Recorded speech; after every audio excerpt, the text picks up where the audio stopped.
Donc, si je devais comprendre, c'est que vous allez tout simplement balayer du revers de la main tous les oracles, tous les plans, tous les désirs que le Seigneur a pour notre belle nation, la Côte d'Ivoire. Je suis un peu sidéré pour constater qu'il y a tellement de gens qui résistent à Dieu.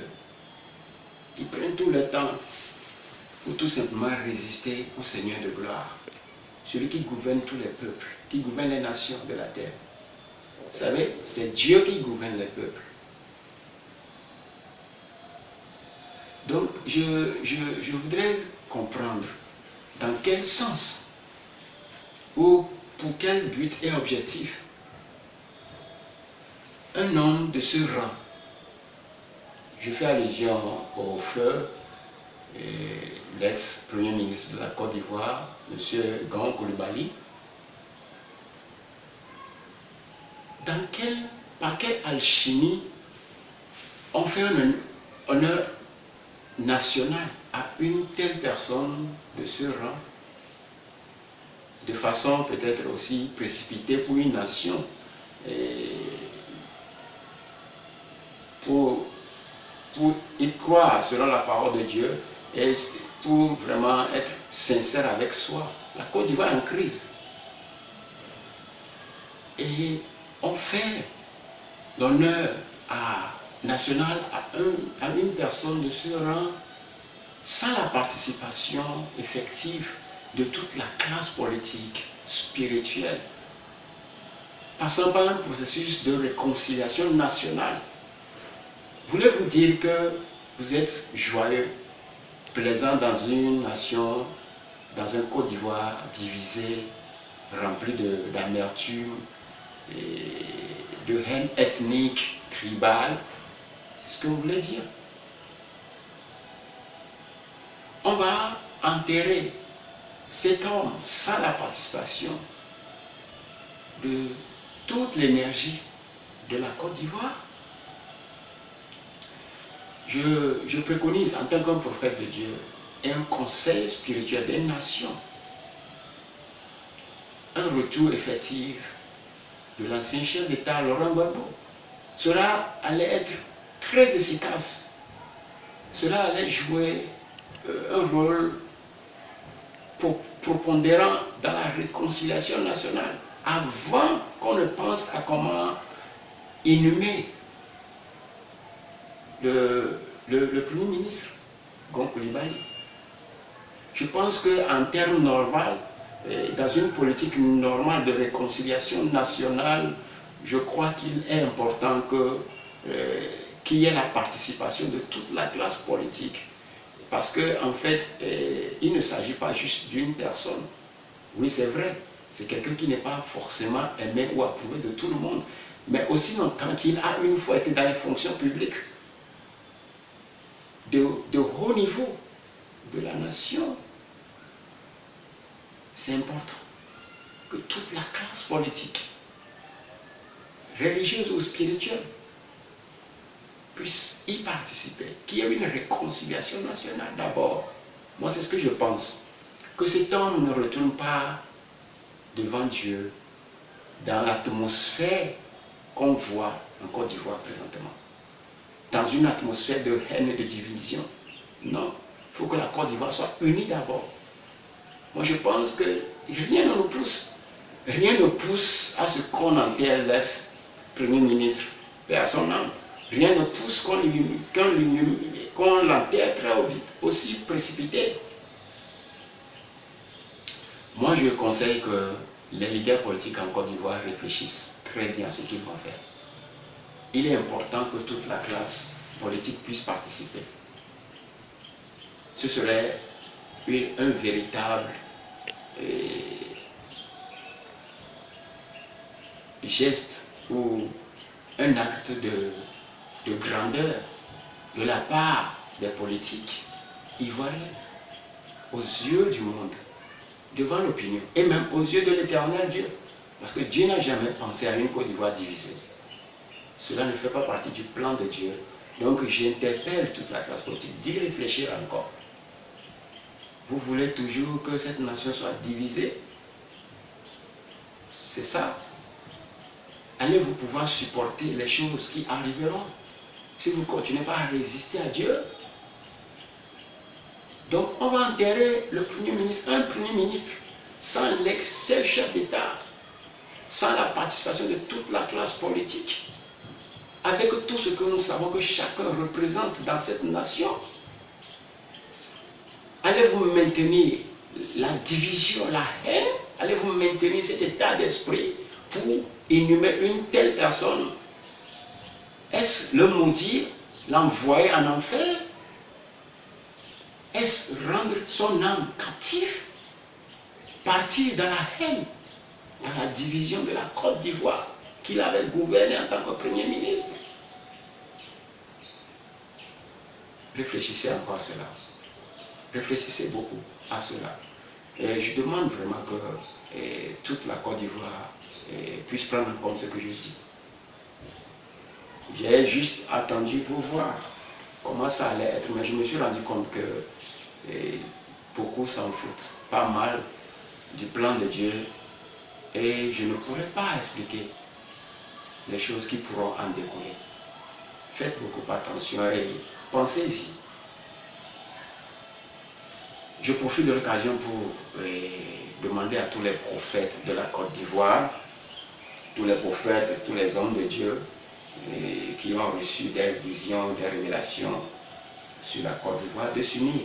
Parce que c'est l'heure maintenant que nous nous unissions, parce qu'il n'y a rien à faire, nous ne sommes pas en concurrence. Nous ne sommes pas en concurrence et l'œuvre de Dieu n'est pas une concurrence. Il faut maintenant que les prophètes de Dieu, ceux qui ont souvent là, les visions sur la Côte d'Ivoire, sur l'Afrique, sur la francophonie, sur les nations, sur le monde, unissez-vous maintenant d'un seul cœur et devant le Seigneur, que la Côte d'Ivoire soit unie devant le Seigneur, que nous commencions maintenant à prier pour nos nations, intercéder pour la Côte d'Ivoire. Donc la journée du jeûne national a déjà été prévue pour le 26. J'aurais aimé que toute la classe, et que ce soit politique, spirituelle, sociale, que vous participez à cette journée de prière et que réellement les cœurs se répandent vers le Seigneur. Parce que c'est Dieu qui fait régner, c'est Dieu qui fait gouverner. Donc j'en appelle à tous les Ivoiriens et à tous ceux qui sont dans la francophonie, tous ceux qui peuvent comprendre mon langage et tous ceux qui aiment l'Afrique d'une certaine manière. Et nous allons rentrer dans le jeûne et prière le 26, donc c'est déjà prévu. Mais vraiment, il est important que vous commencez déjà par prier quand vous écoutez ma voix. Et vous tous qui me suivez déjà, continuez déjà par prier, comme je vous l'ai déjà annoncé. Et commencez par jeûner, prier pour que les démons qui animent, ceux qui prennent les décisions sur la Côte d'Ivoire, que ces démons soient liés et jetés en enfer.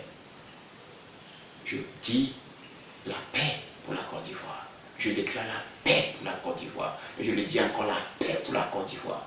Ceux qui ont des mauvaises intentions porteront la peine, parce que c'est Dieu qui les jugera. Ceux qui ont des mauvaises intentions, c'est Dieu qui les jugera. Maintenant, je vais vous donner deux choses. Je vais vous proposer deux choses. Première chose, vous allez continuer comme ça. Et peut-être que Laurent Gbagbo ne viendra pas en Côte d'Ivoire. Il ne retournera, il restera là-bas. Les élections vont arriver. Et la Côte d'Ivoire ne supportera pas. Vous ne pouvez pas supporter ce qui va arriver. Les intentions, les pensées obscures des hommes pervers, vous ne pourrez pas les supporter. Donc, il faut prier pour qu'il y ait la paix au moins. Et que s'il y a quelque chose à foutre, qu'ils le fassent entre eux.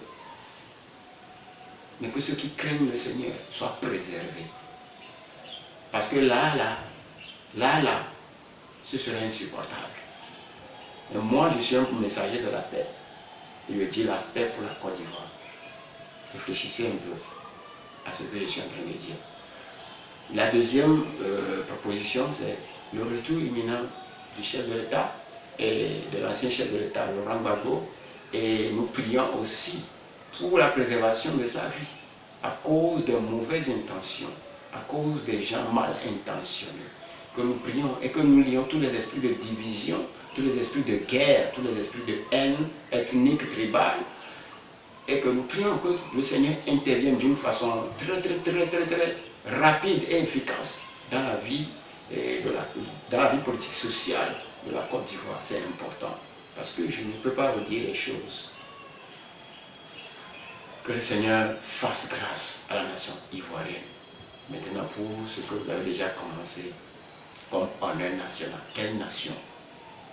Honneur national à un premier ministre, chef de gouvernement, à un ancien chef de gouvernement. Honneur national.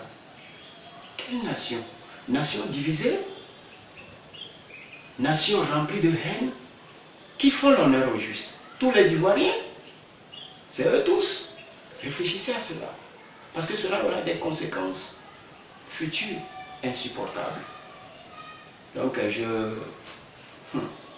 oh Seigneur, fais pitié, fais grâce, que le Seigneur fasse grâce.